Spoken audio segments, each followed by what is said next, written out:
kali ini kita akan membahas tentang perbandingan perkembangan agama sebelum dan sesudah adanya COVID-19 menurut pengurus TPQ dan remaja IPPNU.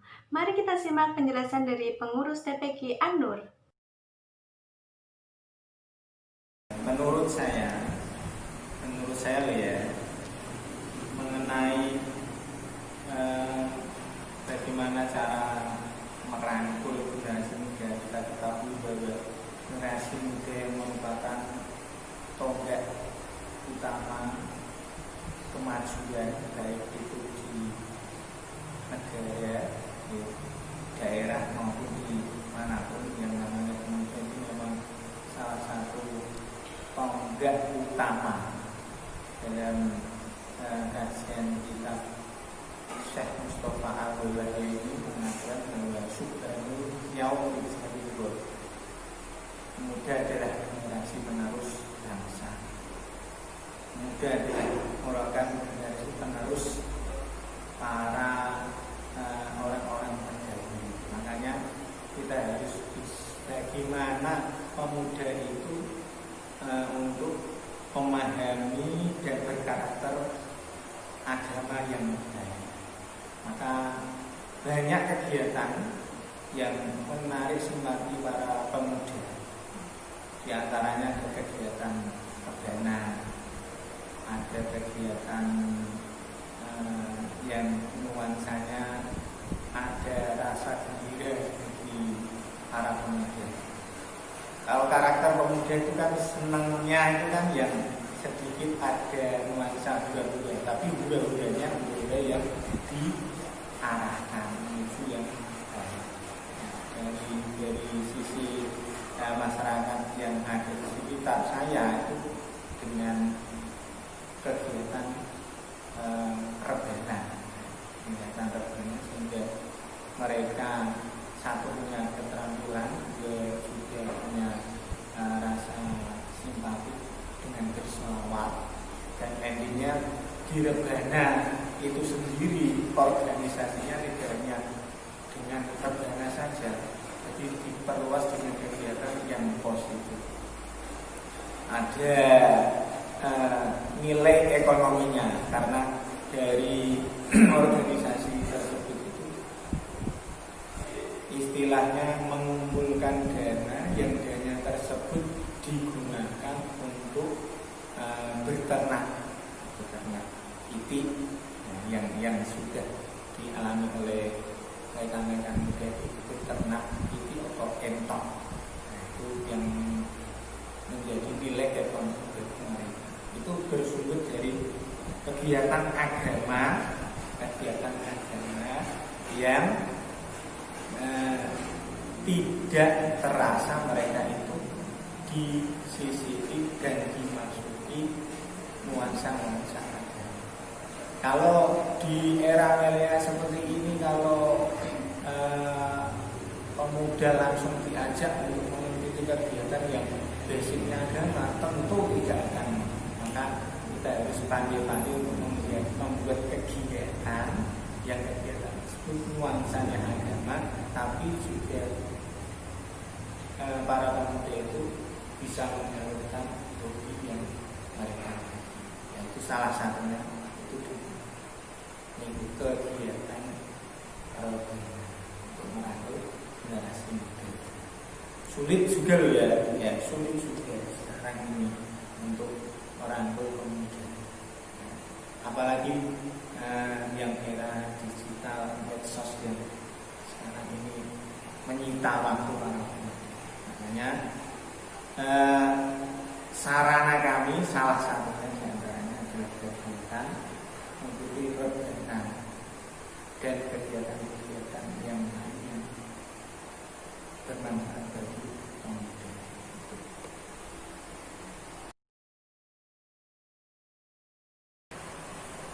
Oke, mengenai modulasi agama dengan masa pandemi saat ini, kita tahu bahwa yang namanya bencana, yang namanya musibah itu selalu ada, kapanpun, dimanapun itu selalu ada. tidak bisa dihindari, karena yang menentukan atau yang memberi atau yang menurunkan musibah itu sendiri adalah yang Maha Kuasa. Kita tidak bisa untuk menolaknya. Itu pun perlu kita koreksi bahwa pandemi atau bencana yang turun itu disebabkan oleh manusianya sendiri, oleh kita sendiri. Darul fasad fi warga di makasabat anjinas tinggi komputer yang lebih itu tak lagi. Memang asal mula kejadian bencana itu sebab pula perilaku manusia sendiri. Untuk apa? Biar mereka merasakan pekerjaannya. Kalau seperti itu, nanti mereka akan mau kembali kepada yang Maha Kuasa. Maka tidak bisa untuk dihindari. Nah, terus untuk di masa-masa pandemi seperti ini, kita terus bagaimana cara mensikapinya, bagaimana kita menjadi orang yang moderat, dari ekstrim menjadi orang membangkang, ya tidak. Terus kita selalu terus takut dengan keadaan yang tidak. Kita harus bisa tugas kita, pekerjaan kita, aktivitas kita tetap kita jalani, tapi harus memperhatikan kaidah-kaidah atau prinsip-prinsip atau aturan-aturan juknis dari pemerintah. Jadi pemerintah menganjurkan untuk menjaga agar penyebaran COVID itu tidak cepat meluas, maka kita juga harus mengikutinya. Tapi jangan sampai kegiatan kita itu terhenti dengan adanya bencana tersebut. Tetap menjalankan, tapi tetap juga taat pada aturan-aturan dari pemerintah. Dengan bersabar, berdoa, semoga pandemi ini cepat berlalu sehingga nanti kita tetap selamat.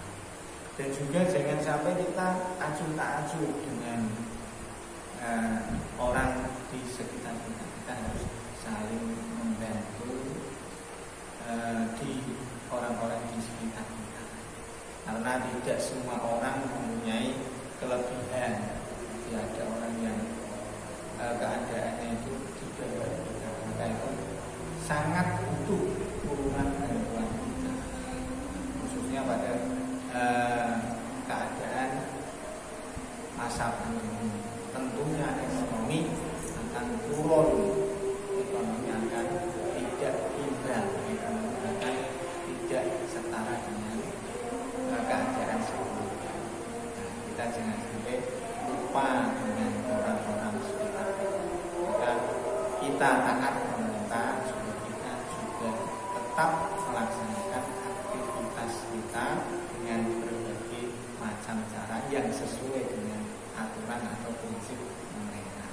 Kalau di dunia pendidikan itu juga menggunakan tetap taat pemerintah, tidak ada tatap muka tapi menggunakan daring.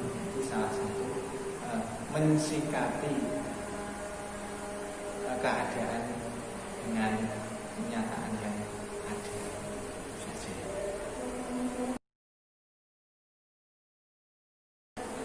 Ya, untuk di masa pandemi ini kita juga tetap menyampaikan misi agama, karena belajar wajib, menyampaikan ilmu itu juga wajib.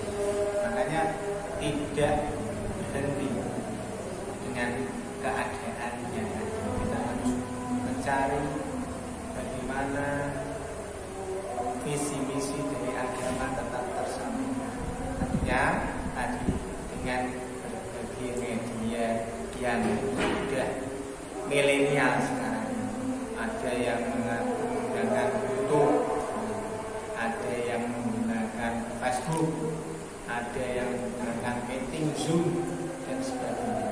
Nah, itu bisa digunakan sebagai media untuk menyampaikan dakwah kita.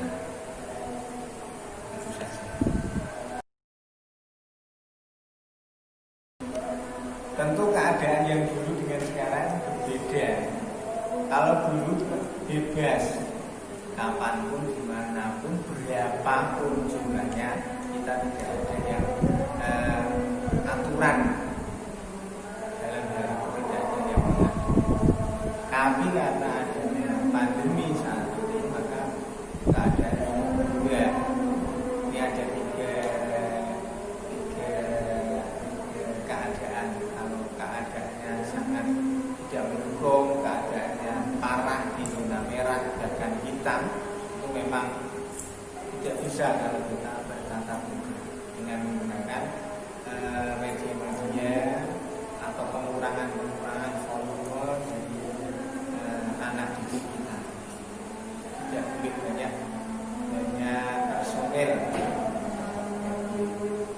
maka itu perlu diwaspadai. Tapi kalau keadaannya sudah semakin membaik di zona kuning, bahkan sudah menjadi zona hijau, yakni di masa transisi, itu kita bisa menggunakan sistem shift.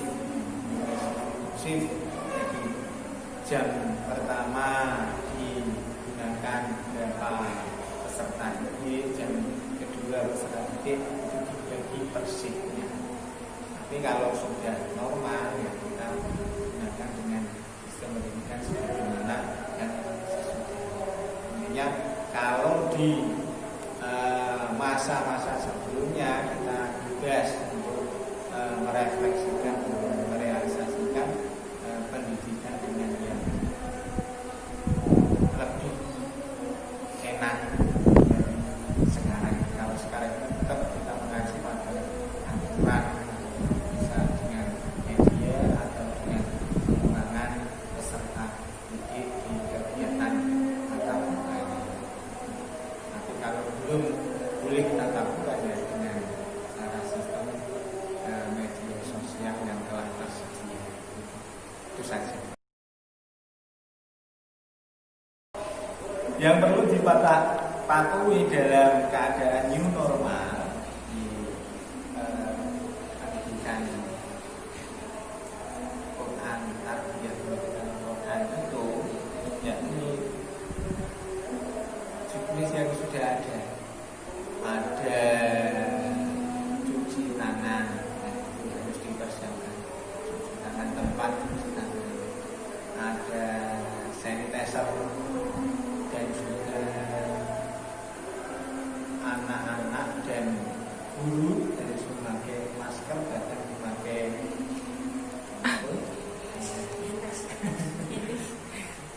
itu harus dipakai.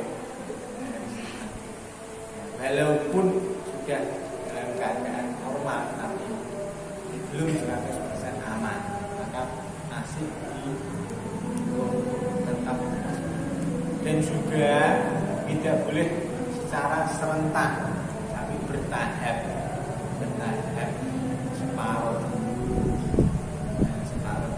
Nanti kalau keadaan memang semakin membaik, bisa secara serentak. Yang perlu dipersiapkan diantaranya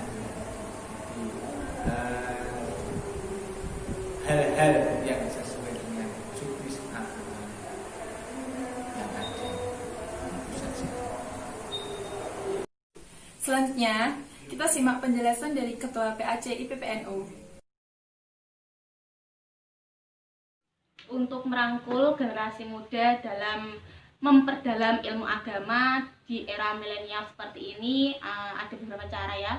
Karena kami sebagai organisasi terpelajar, jadi para pelajar, bahwasanya dari umur 2000-an ya, kelahiran 2000-an, berarti kita mengutamakan dengan media-media sosial, bahwasanya kaula muda atau kaum milenial itu lebih tertarik di media sosial, contohnya di media Facebook, Twitter maupun Instagram, seperti itu.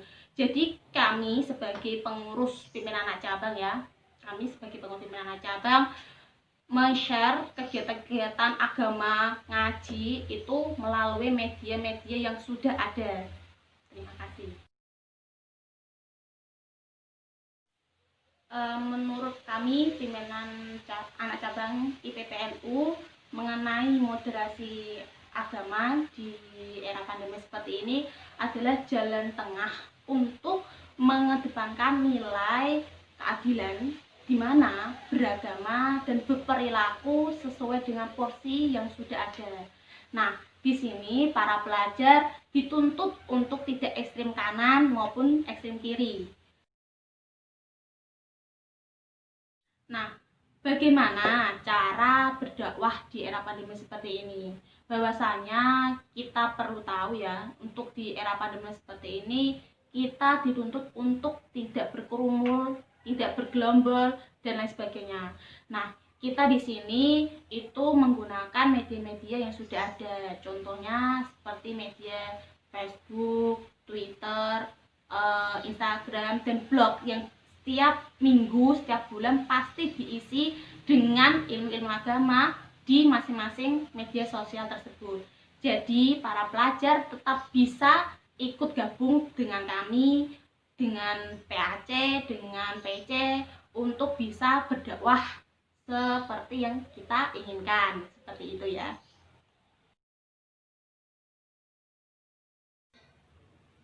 Nah, untuk selanjutnya perbandingan sebelum dan sesudah di masa pandemi. Ada kegiatan ataukah tidak seperti itu kan? Nah, sebelum adanya pandemi seperti ini, IPPNU itu ada 2 kegiatan ya, baik formal maupun non formal. Untuk formal sendiri salah satunya Makesta, Lakmut, Diklatama, dan lain sebagainya.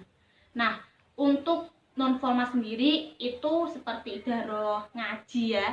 Ngaji di sini poin penting dari IPNU dan IPPNU, bahwasanya kita bisa menggali belajar ilmu agama di dalam pengurus IPNU IPPNU seperti itu. Nah, sesudah adanya pandemi seperti ini, untuk kegiatan-kegiatan beragama, kegiatan-kegiatan seperti itu tidak berjalan atau istilahnya vakum sementara ya, karena kami tetap mengikuti peraturan yang ada di atas. Berarti kami tetap mengikuti aturan yang sudah dibuat oleh cabang maupun pusat untuk meniadakan seluruh kegiatan-kegiatan agama baik di ranting maupun anak cabang. Di era pandemi saat ini, seluruh kegiatan yang dilakukan oleh pengurus TPG dilakukan secara tatap dengan tetap melakukan protokol kesehatan. Sedangkan seluruh kegiatan yang dilakukan oleh remaja IPNU dilakukan secara daring. Sekian video dari kami, tetap patuhi protokol kesehatan, stay at home and stay healthy.